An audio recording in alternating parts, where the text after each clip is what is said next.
Hi guys, welcome back to Let It Out with Sadiq. Today we have a special guest, a professional tennis coach, Sunil Kaushik. Sunil, welcome to the show, brother. Thank you, Sadiq. Thank you, my brother. Thank Thank you, everybody you. over there. For Thank our you for having me. viewers, for our viewers that don't know who you are, could you please introduce yourself? All right. So, hey, everybody. So, my name is Sunil Kaushik. I'm from India, and I'm a professional tennis coach.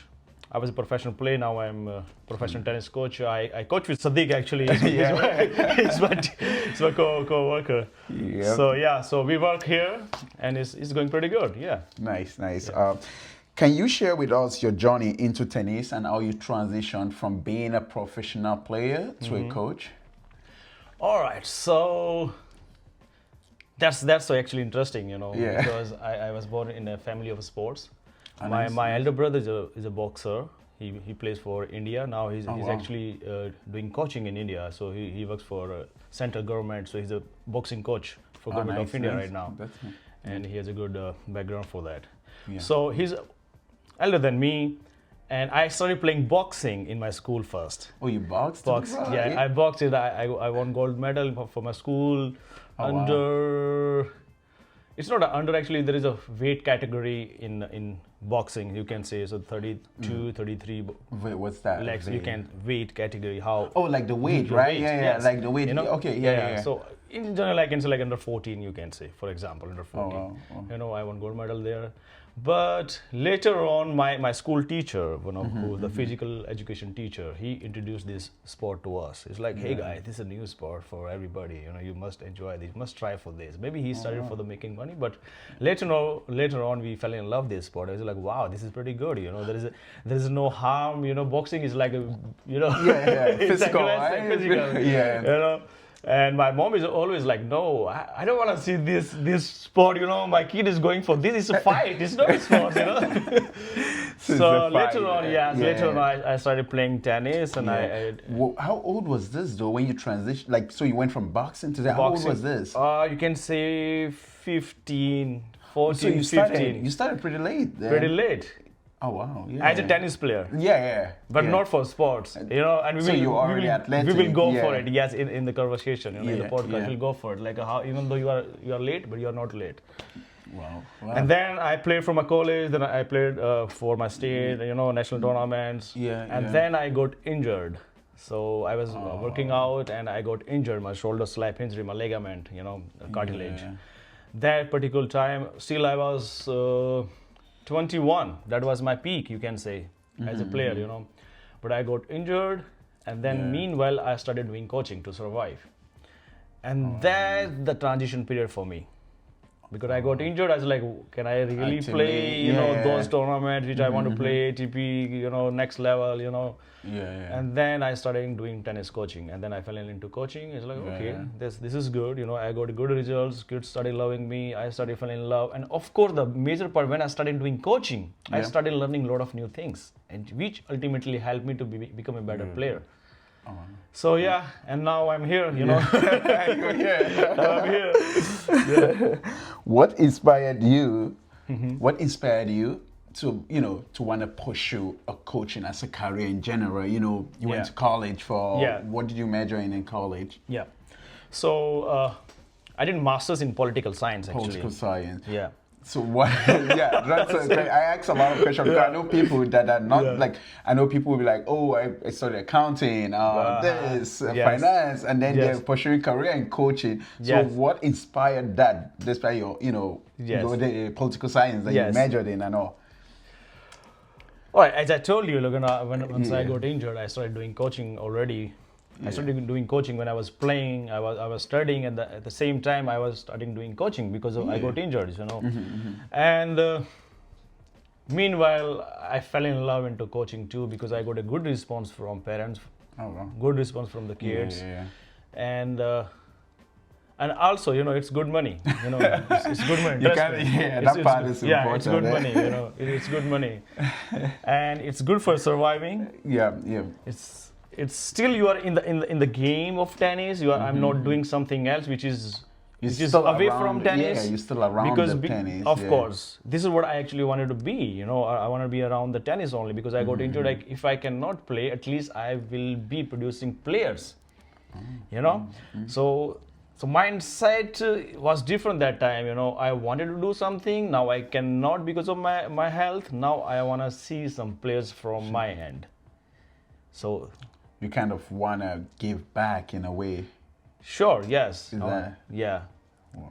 And the political science thing, my major, you know, because for my graduation, my bachelor, I did political science and physical education both. Okay. Yeah, and then I had to choose one of them.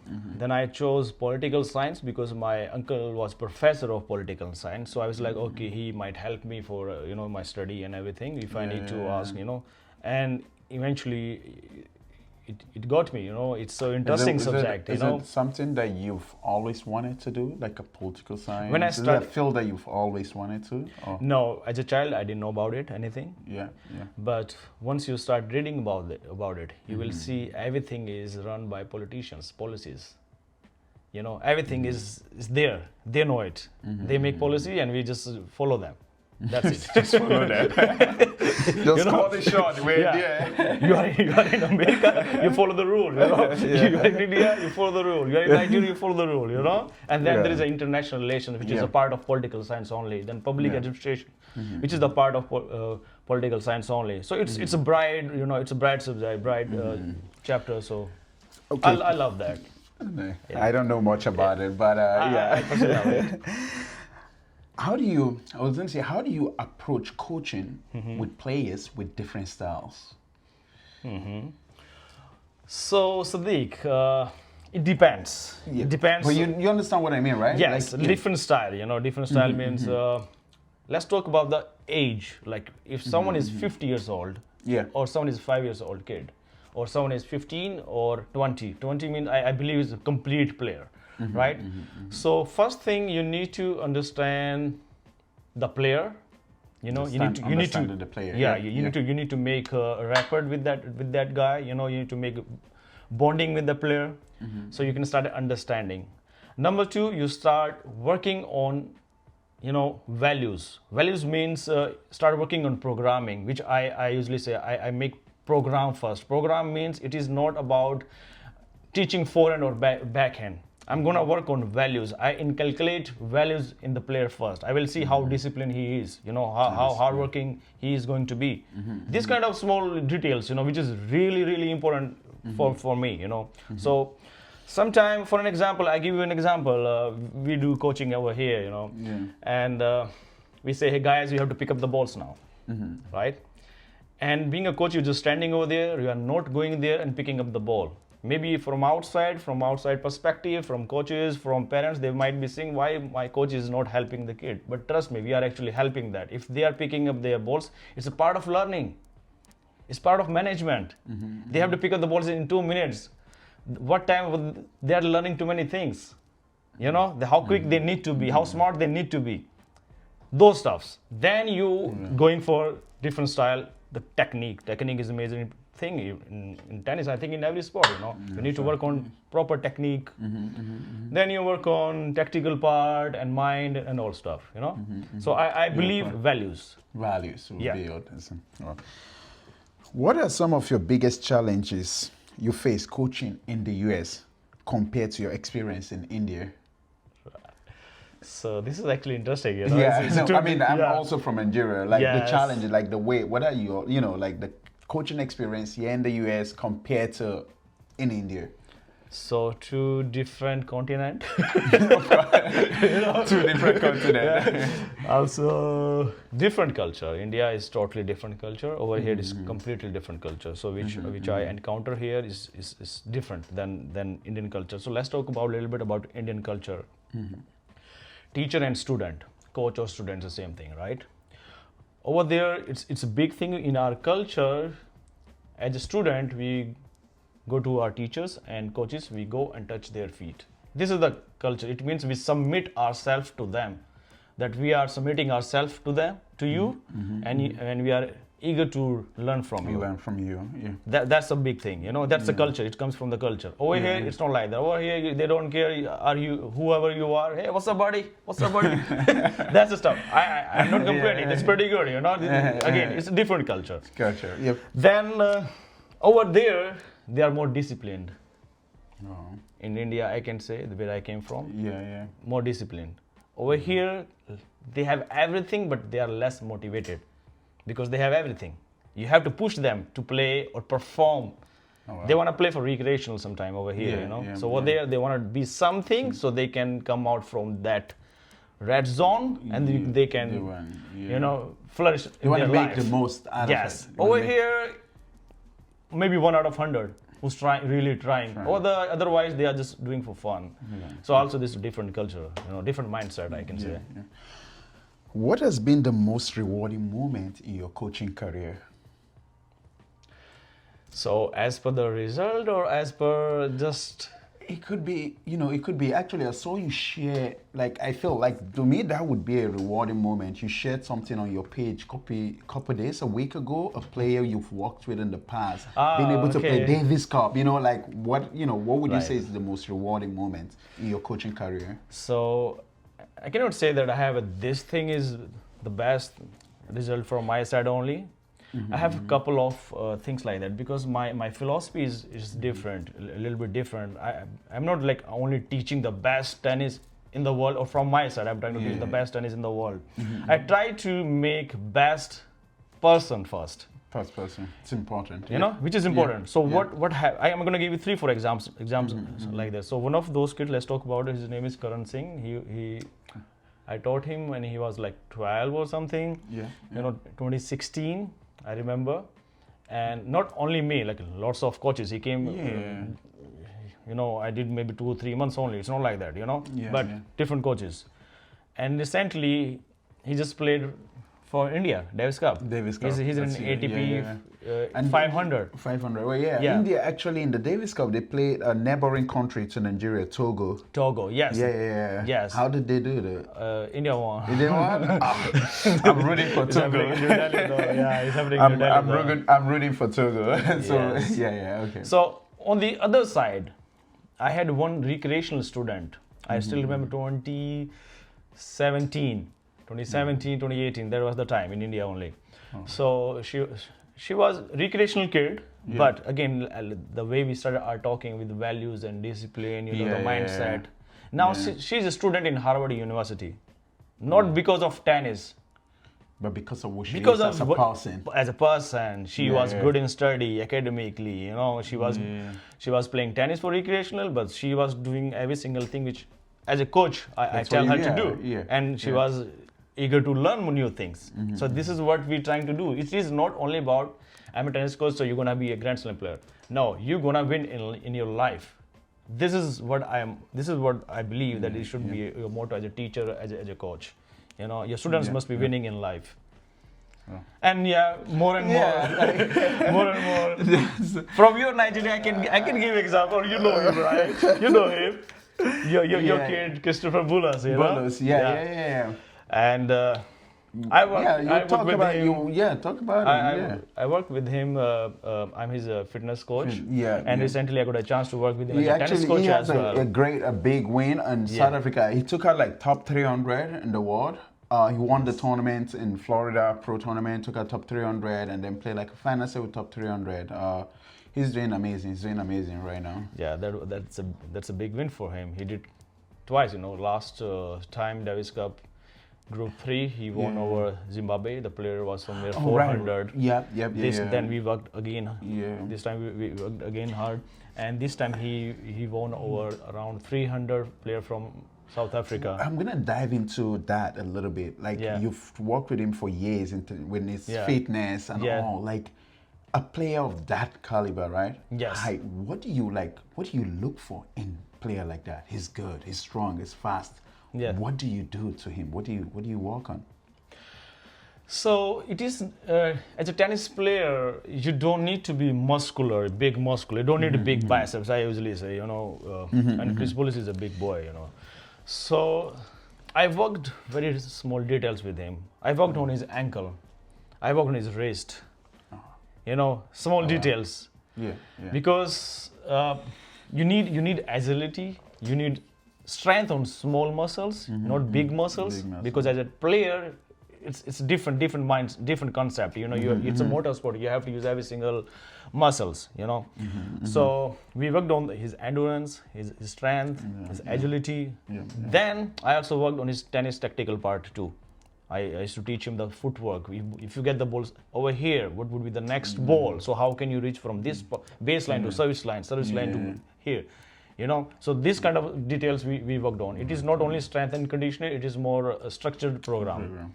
Yeah, and eventually it helped him. Since we're on this note, I would say, how important do you think fitness and conditioning are for a player overall performance? How important is that part? Because I know growing up, maybe not. I mean, I know of the importance. It keeps me fit, but I don't think I know how much important. Like, having a whole time for like your fitness, your conditioning, your recovery as a player in general. How important is that aspect itself? So, Sadiq, I love to answer this question. This is a good one. They think fitness is not that important part. It's not? Okay. But it is not true. Okay, I was like, okay. Okay, it is very important than your technique. It's more important than your technical part. This is what I'm gonna say to you. Okay. So just remember one thing: great players are great movers, or great movers are great players. All top players in the world. If I talk about the tennis industry, so all the top players, they are great movers. They know how to move. They anticipate the ball early. If they hit forehand cross court, they know where the ball is coming back. They are ready over there.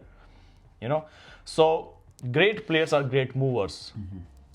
Period. All the time. Right? Yeah. Then if you are working on your powerful serve, you need to work on your shoulder. You need to work on your upper back. You need to work on your legs. You need to work on your trunk. So all the components. So you cannot deny the fact that how important is fitness. Fitness is very important. Yeah. On the other side, I can say if you have a 3-set match, 3-setter, 5-setter, you're playing first round to final. How many matches you're gonna play? A lot of 4 matches, 5 matches, 6 matches. You never know. It depends on the tournament. You have to survive till the last day. From first match, round 1, or sometimes you are qualifying. So let's talk about main draw. Round 1 to final. You have to survive every single day. Match is more tiring than practice. Remember, because it's mental. So it's very important than anything else. You mentioned mental. Yeah. How do you handle the mental aspect of tennis, especially when working with players who may be dealing with anxiety or lack of performance? You have these players, they're doing amazing. They're hitting, they're feeling good with practice. But then in the tournament, lack of confidence, anxiety. How do you handle situations like that? What do you recommend? Do you recommend going to mental strength training? But as a coach, what do you do to players like that? How do you handle it? Okay, so it happens a lot. We can see that, they are great movers, means they have great fitness, good footwork. They are great player. They have a good technique, good tactical part, but they are nervous when they are on court to play a match because they don't have a match temperament, and it happens a lot. So 2-3 different things can be done over there. First thing, lots of match practice. Lots of match practice. Yeah. So at the match practice, you can do some modification with the style of a match is playing. There's a concept called 30-40. It's in India, 30-40. What is that? Like match start from 30-40. Oh, like this, you're serving at 30-40. Yeah, you start with 30 all. 40-30. Oh yeah, so you give them situation. You give them particular situation over there. So they can start believing in themselves. You give them lead 4-0 up. Now you play. Give them, lose 4-0 down. You play from there. So they have different situations over there, right? Number 1, that's a more technical, practice part, structured part. Number 2, again, you need to work on your mental aspect. You need to start believing in yourself. And how can you do that? You need to work harder for that first, because if you haven't done work harder, how can you believe in yourself? So you do work hard, then you start believing in yourself. You need to start working on visualization. You need to start working on meditation. Visualization, understand visualization? What's like visual. Okay, visualization. Yeah, visualize it, what you want to do. Like manifestation, you can say another word, So it's a part of mental exercise. You mentioned that. Yes, it's. Can you elaborate on that? How you just time for yourself, quiet? Like, do you reflect on it? How do you do it as a player? I know Djokovic is, like yoga. Yes. Like all those. Yeah. Yes, even Novak Djokovic, the greatest player. He. If you see a picture of him from a guru from India, his name is Sadhguru. Sadhguru, yeah, I know Sadhguru. Yeah. So he went there. He worked on his engineering part, engineering we call it, and he does meditation. He visualizes things. So whatever you wanna do in life, as per the tennis player, we can say, if you wanna work on your forehand, which is not working right now. Can you improve your forehand from visualization? Yes, you can improve. I have done that course. I'm also certified mental coach. I have done that course from Alberto Castellano from Italy, and he taught us this thing, that it helps us. Because right now you are in a tournament. Yeah. You cannot fix your forehand in 5 minutes, right? But you know already the fundamentals, how it's supposed to be. You know already your serve, how it's supposed to be, because you are a complete player, Now you don't have time to do that. Maybe you have 5-6 minutes to, no. You're gonna go back, you fix those things from your mind. It's called visualization. So you visualize thing in your mind, you relax your mind, you start thinking about it, like how it's supposed to be, and you start correcting from there. And when you are on court, you will see the progress there. So it's there. It's not me. It's the greatest coaches. They are talking about it, and we are doing it. I did actually with the Chris Bullers this thing. Oh wow! I did like the visualization. Yeah. He's like, I'm gonna play against player from Zimbabwe, and just before, I'm talking about the Group 3 one. This time he played Group 2. Last time he played against Group 3. Yeah. And then we did this exercise, and it worked, and he actually beat him. Because from here you're not nervous anymore. Yeah. From here you know that I can do it. If it controls everything, your mind controls everything, right? So that's a part of it. It does. Yeah. How have you had to adapt to your coaching method? How have you had to adapt your coaching method to suit the cultural differences between the US and between India and the US? So. It's different, as we just talked about it, the culture, different cultures or different methodology. But I think it's about the infrastructure. In India, we don't have that infrastructure which you have in America. America is huge, man. America, you know about it, United States of America, they have everything, everything. If you talk about Olympics gold medal every single time, they are the number one, If you just search on Google, how many Grand Slam USA tennis player. I don't know. Maybe 300, 500, I don't know, maybe somewhere, Yeah. So, that's the thing. So infrastructure is a big thing. We don't have that infrastructure. We don't have that structured program to develop a player, which in USA I can see we do have. But on the other side, we are disciplined, we are hardworking, which I already told you. It started from your culture, started from your upbringing. We do have players, we do have great players, we do have results. How many Grand Slams India has won? Do you know? I actually do People not. may be thinking no, or maybe. How many? 38. 38 Grand Slam matches or 38 Grand Slam titles. India has won. India has won 38 Grand Slam titles? 38. Wow. Who knows? Nobody knows, right? How many has Nigeria won? How many Grand Slam has Nigeria won? For our viewers, how many? I need someone to please help me out. But that's more than I thought. I know they have.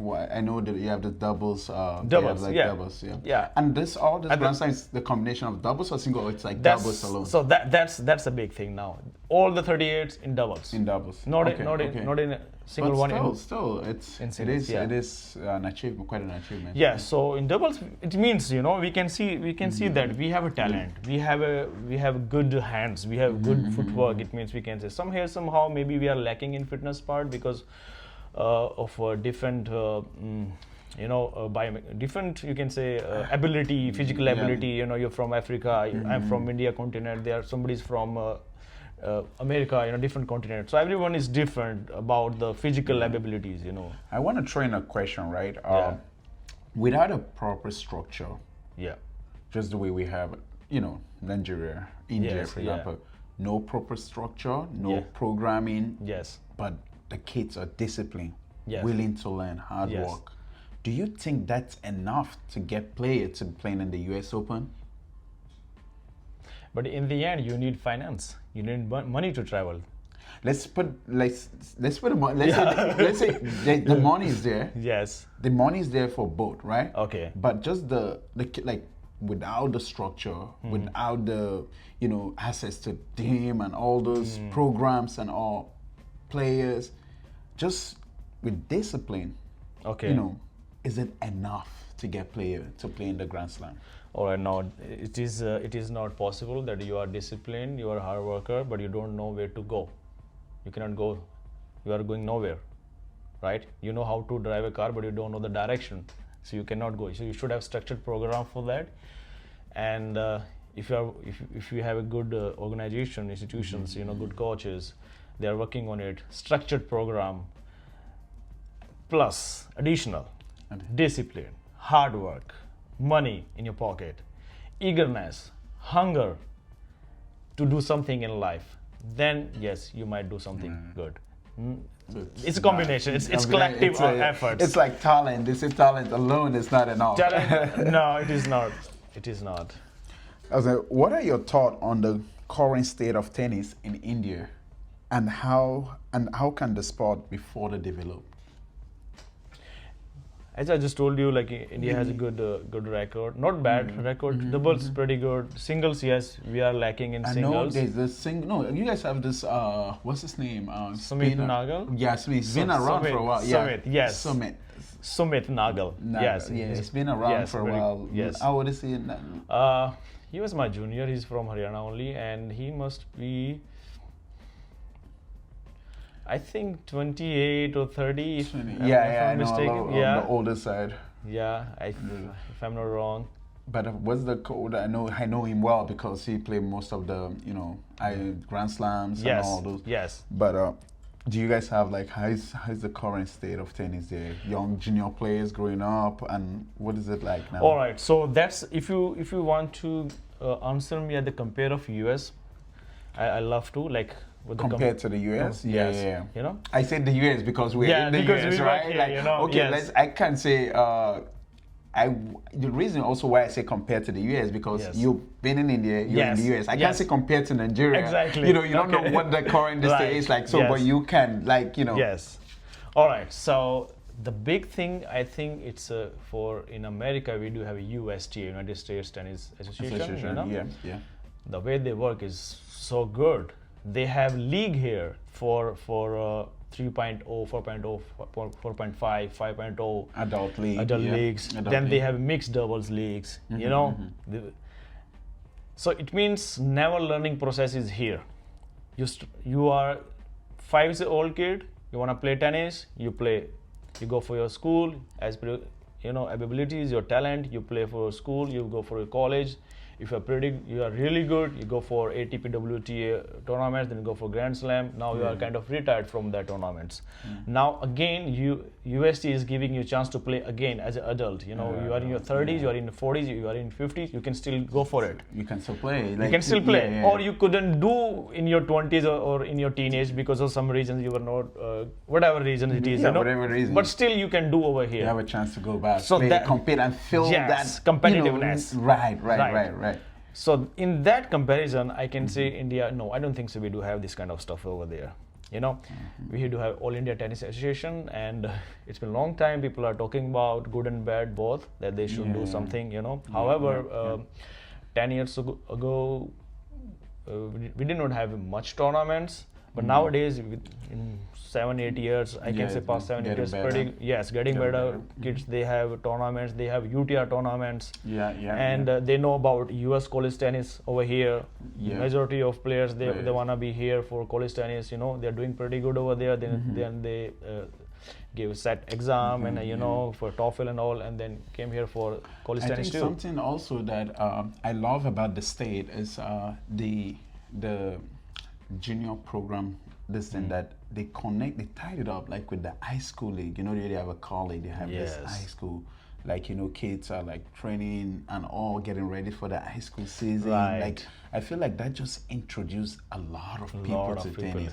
So we have like 20, 30 people trying out for high school. Out of those 20, you have 5 people that are competing seriously and playing USDA, you know, higher level tournaments. So in every school, out of those 30 people, pick 2, let's say 2 per school. And this is like in Florida, they have high school. Here in the US, they have like the state. If you know, win the state, maybe you go to the national. So I feel like it's big, you know? It's a big thing. It's a big thing. It's a big thing over here. Sports is a big thing. It is. The structure is big. It's so beautiful, organized. You know, I love that part, which is missing over there. They need to start doing soon. Soon. I hope someone from outside the US watch all this. And tennis is not about like, you know, getting one player to play Grand Slam, but I feel like if you introduce tennis and expose it to a lot of people, expose it to 50, 100 people, out of those 50 people, you would see 2, 3 people.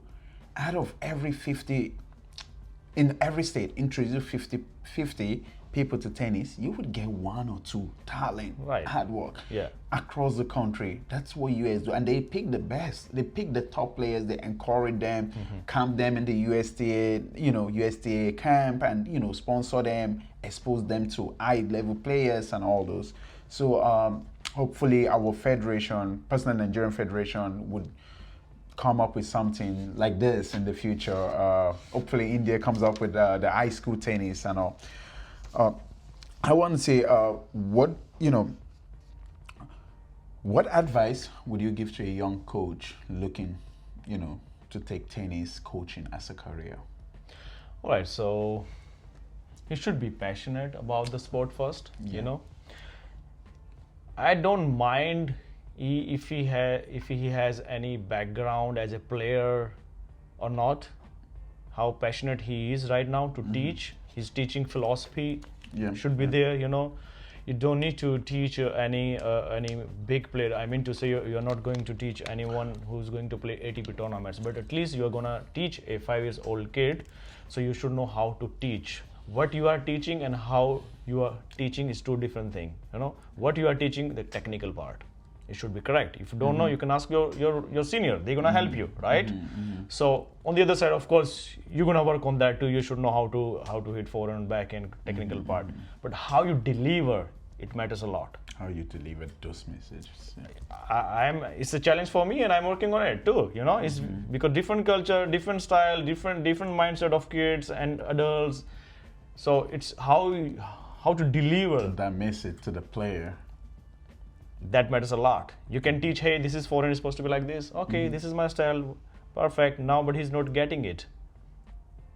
He's not getting it, right? You should find another way to teach the same thing, you know? So I think same thing, passionate, dedicated, and keep learning, evolve. Tennis is evolving. 1970, 1980, 1960, it was different sport. Today it's different sport. 10 years ago when Roger Federer was playing, it was different sport. Right now it's different sport. So it's evolving. Science is there. You know, it's mental, it's physical, you know, it's technical, it's tactical. Every single thing is there. Wow. You know? And so it's evolving. So keep learning. I believe in that. Keep learning. What do you do to stay motivated and inspired in your coaching career? What, you know, every morning you will walk up to the court. What keeps you going? What's that drive? All right, so it's paycheck. That's Paycheck or it should be actually. You know.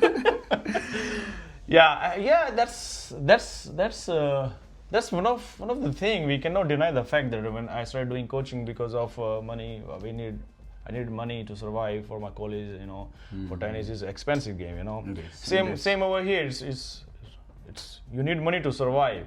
But you cannot be pessimistic with your attitude, because if you know tennis, you know, you understand tennis well, so you can deliver those teachings to kids, so they can learn, they can perform better.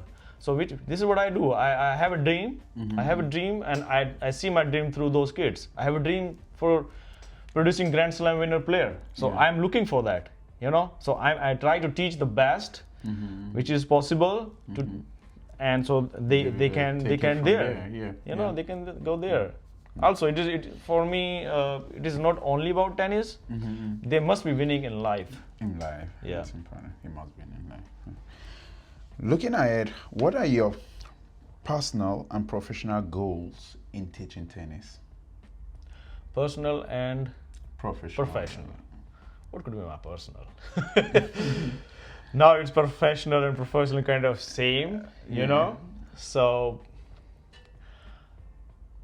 I want to make. Right now I'll work in America. I live in New York, so I work here. I came from India, East and West.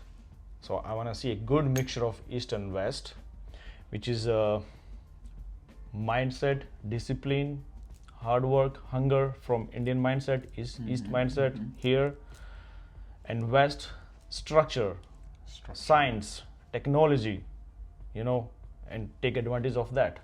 Combination of both. Combination of both is going to be the different level, you know.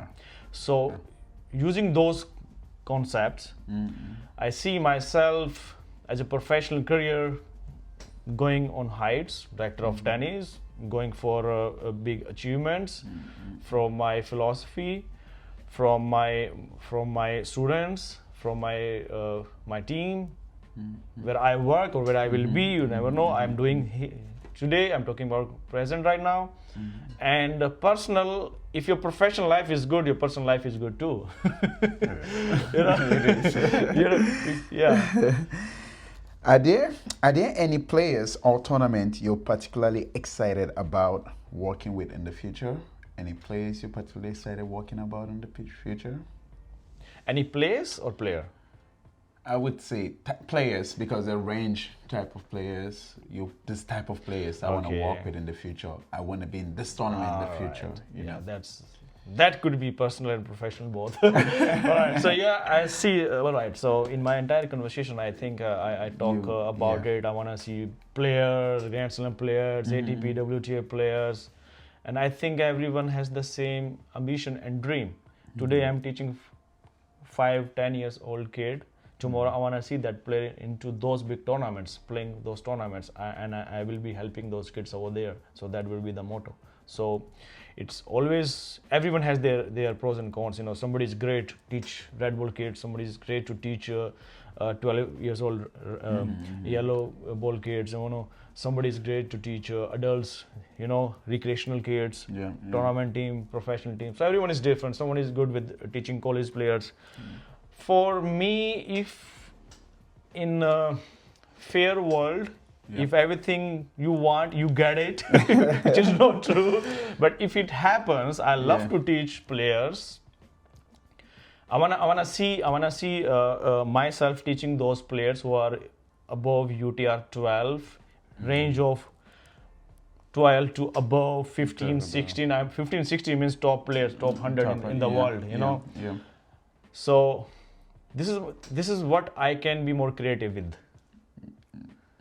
This is what I understand better. But this is not perfect world. This is not going to happen. Or maybe it happens because I told you about visualization and manifestation. It might happen too. Maybe our kids going to be there, and maybe our program is going to be there, and we'll be doing the same thing. That our kids are winning US Open here. Our kids are going for Wimbledon, French Open there. Can't wait for this moment. So you never know, you know? You never know. So Sunil, rounding up this program, for our viewers that's waiting, this especially for international someone watching outside the US, India, Nigeria, Togo, anywhere, what advice would you give to a young guy watching this and want to be a professional coach? Okay. So, values. The number one thing is values. Maybe as a young player, you will not understand what is values, but your seniors might help you with understanding those concepts. Values is very important thing. Then you work on your technical part. Work on your your enthusiasm. You know, if you know how disciplined you are, it will take you on the life. Keep dreaming. Don't dream small, dream big, and try to achieve it every single day. It's possible. Trust me, it's possible. If you wanna go out from Togo, from Nigeria, you wanna be a top player. Yes, you can be a top player. Novak Djokovic came from Siberia. You know, you can be. So yes. There's also a beautiful thing I want to add on this. Like, yeah, absolutely. People from those, small countries, Africa, India is doing good too, but have a soft corner for Africa, and those countries, they don't have infrastructure and all. But you know what? You guys are more creative. You guys are more creative than these guys over here. Ball practice is the best thing ever. If you have ball, do hit the ball. Best thing ever. I actually practice growing up. I would hate wall practice. You can't defeat the wall. No, you cannot. Over here, what we say, split step, unit turn, work on your timing, split step, work on your timing, take the backswing early before the ball bounces. If you go and play against the ball, you have to, because there is no option. There's no option. So you guys are more creative with that. So use that creativity, believe in your dream, and you can achieve things. Go on the right track. Use internet. Nowadays you guys have internet. You get a knowledge from there, right thing only. And yes, and we are here to help you guys always.